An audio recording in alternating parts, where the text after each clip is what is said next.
प्यारे छात्रों, आइए अब हम लेंस की फोकस दूरी के, लेंस के पदार्थ के अपवर्तनांक तथा लेंस के पृष्ठों की वक्रता त्रिज्याओं पर निर्भरता पर चलते हैं। पहला है आपका अपवर्तनांक पर निर्भरता। पीछे देखिए, लेंस मेकर फार्मूला आपको बताया था 1/f equal to n-1 1/r1 minus 1/r2। जैसे मान लीजिए हम उत्तर लेंस ले रहे हैं, तो ये किस पदार्थ का बना है? वायु के सापेक्ष इसके पदार्थ कांच का बना है, तो इस कांच का अपवर्तनांक है। R1 इस वक्र पृष्ठ की त्रिज्या है और R2 इस वक्र पृष्ठ की त्रिज्या है। तो इस तरह से 1/f equal to n-1 1/r1 minus 1/r2 से क्लियर है कि यह अपवर्तनांक पर भी निर्भर करता है और लेंसों के पृष्ठों की वक्रता त्रिज्याओं पर भी निर्भर करता है। अब सबसे पहले आपको अपवर्तनांक पर निर्भरता देखनी है, तो यहां से कहा जा सकता है, अगर इसको देखा जाए तो 1/f प्रोपोर्शनल है या f inversely proportional to n की, यानी वक्रता अपवर्तनांक कम होगा, फोकस दूरी ज्यादा होगी।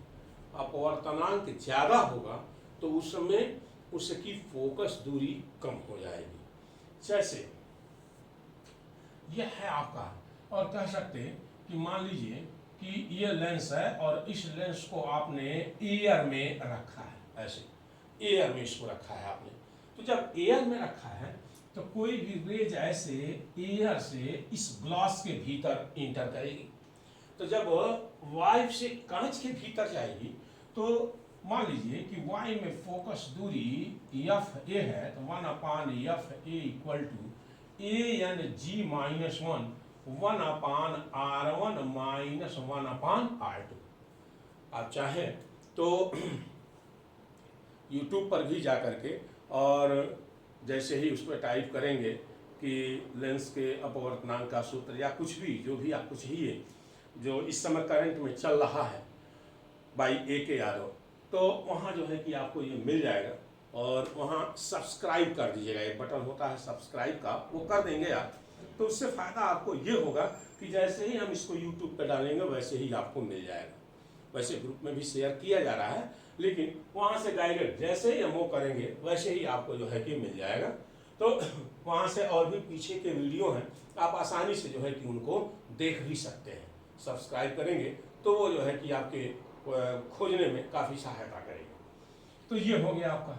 अब मान लीजिए इसी को उठा करके हम किसी मीडियम में रख दिए, जैसे मान लीजिए हमने ये लिक्विड है और लिक्विड के भीतर उठा करके इसी ग्लास को रख दिया गया, तब उसके भीतर ये देखिए लिक्विड के भीतर फोकस दूरी हो गई FL, और अब जो भी रेज आएगी पहले लिक्विड में फिर ग्लास में, तो LNG-1 1/r1 माइनस 1/r2। ये हो गया, ये इक्वेशन 1 है, ये इक्वेशन 2 है।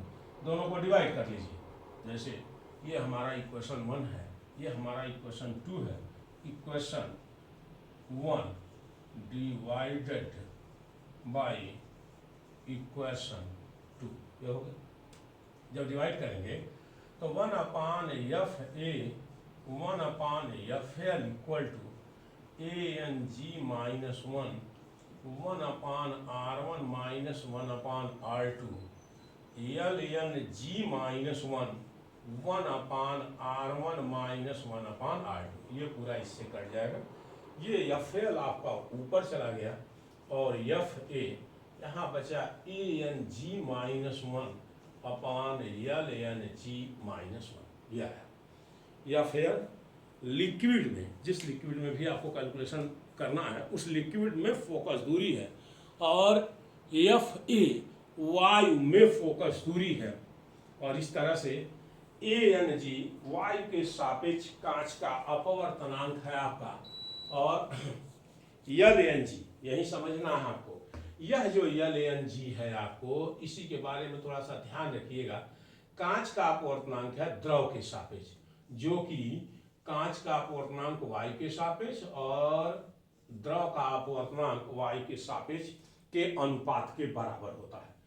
इसको ध्यान में रखिएगा और इनको ध्यान में रखेंगे आप, तो फिर जो फोकस दूरियों पे आपके सवाल होंगे विद रिलेटेड रिफ्रैक्टिव इंडेक्स अपवर्तनांक पर, वह कभी गलत नहीं होगा। इन्हीं दोनों को बस इसको समझना है। ये कांच का अपवर्तनांक है द्रव के सापेक्ष, कांच का अपवर्तनांक y के सापेक्ष, द्रव का अपवर्तनांक y के सापेक्ष के अनुपात के जो है कि इक्वल होता है। अब आइए जरा सा इसी को कैसे आप जो है कि अलग अलग कैलकुलेट करेंगे, इसको हम आपको बताएं।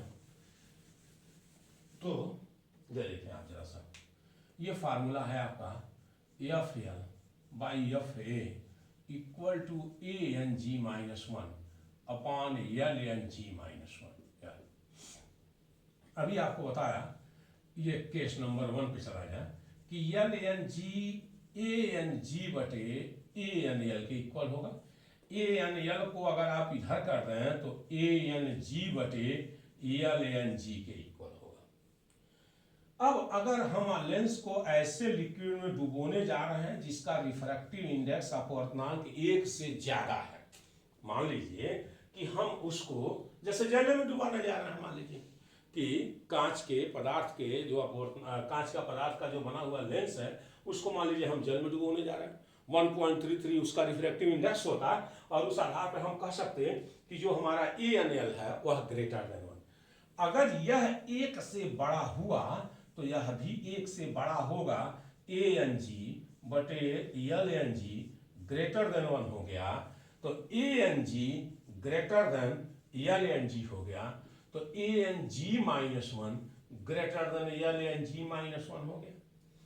अब अगर यह इक्वेशन नंबर 3 है तो फ्रॉम इक्वेशन 3 समीकरण 3 पे जाइए, तो समीकरण 3 से आप कह सकते हैं कि चूंकि ये बड़ा है इनसे, अतः F L greater than F A.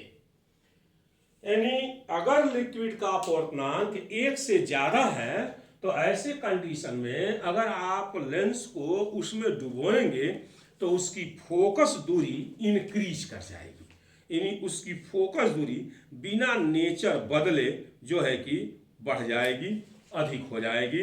यानी कहने का यह अर्थ कि उत्तल लेंस को डुबोएंगे तो उत्तल लेंस के जैसा ही रहेगा, लेकिन उसकी फोकस दूरी जो है कि क्या कर गई, तो इंक्रीज कर गई। यानी कह सकते कि जैसे कांच के लेंस को जल में डुबो दिया जाए, अभी आपको बता रहे थे कि ये जल का अपवर्तनांक 1 से ज्यादा होता है, तो अगर कांच के लेंस को जल में हम डुबो दें तो निश्चित उसकी फोकस दूरी उस जल में इंक्रीज कर जाएगी, बिना नेचर के परिवर्तित हुए, बिना नेचर के बदले जो है।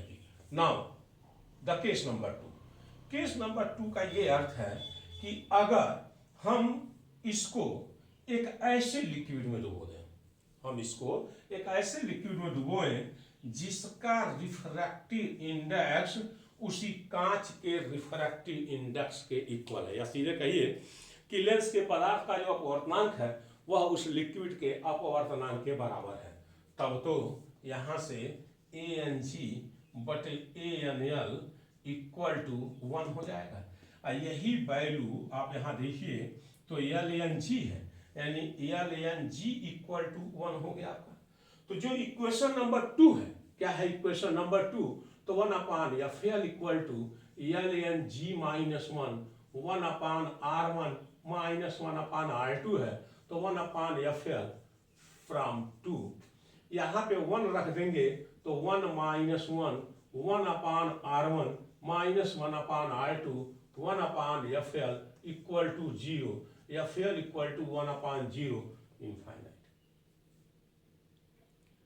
तो इस तरह से जो है कि ये जैसे ही इसको इसमें डुबोया गया, ये देखिए, अब वह चाहे उत्तल लेंस हो या अवतल लेंस हो, जैसे ही डूबेगा यह ऐसे समतल प्लेट की भांति जो है कि बिहेव करेगा।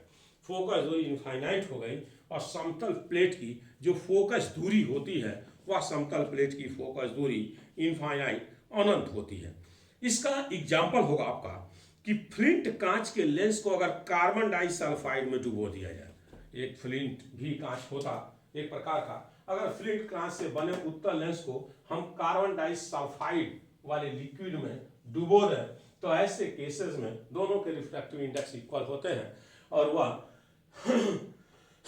समतल प्लेट की भांति जो है कि बिहेव करेगा। यानी इस कंडीशन में उसकी फोकस दूरी अनंत हो जा रही है। यानी एक तरह से लेंस का जो कलर है वो लिक्विड के जल के ही कलर के जैसा है। तो अगर इस तरह से उसको आप उसमें डुबोते हो तो अगर कलर एक जैसा है, मिलता जुलता है, तो ऐसे कंडीशन में वह लेंस उस लिक्विड में डिसअपीयर होगा, वह उसमें आपको जो है कि दिखाई नहीं देगा।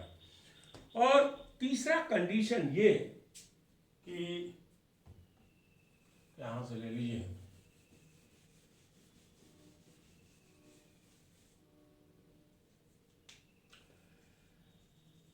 ANG का मान ANL से कम है। ऐसे कि लेंस के पदार्थ को जिस लिक्विड में डुबोने जा रहे हैं उस लिक्विड का अपवर्तनांक ज्यादा है। इसको इधर करेंगे तो ANG बटे ANL लेस देन 1 होगा, यानी LNG लेस देन 1 होगा।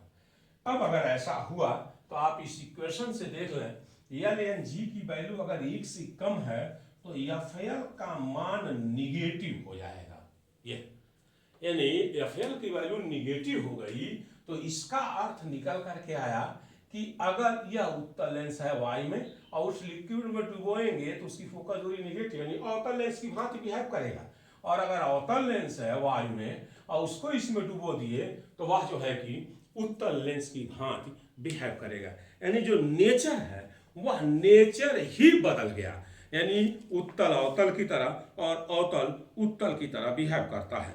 जैसे आप जानते हैं जो वायु का बुलबुला होता है उसकी निचली सतह या जिसकी सतह उत्तल होती है एक तरह से जल में अवतल लेंस की भांति जो है कि व्यवहार करता है। तो इस तरह से जो है कि ये 3 केसेस हैं, इनको आप ध्यान में रखेंगे।